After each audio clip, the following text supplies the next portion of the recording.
Легендарниот Кен Блок повеќе не е меѓу нас. 55-годишниот рели возач, познат по своите вештини и атрактивни дрифт настапи, загина во несреќа со моторна санка.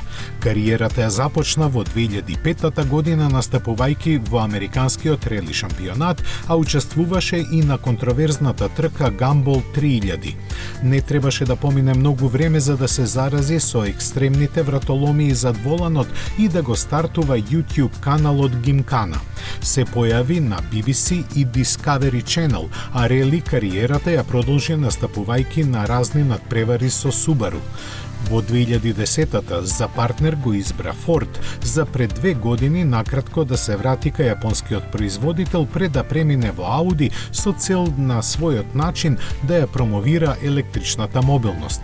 Покрај со автомобилите многу време поминуваше на вода и на снег, каде несреќно го загуби животот кога моторната санка со која сакал да искачи еден екстремен нагиб се превртела и паднала директно врз него.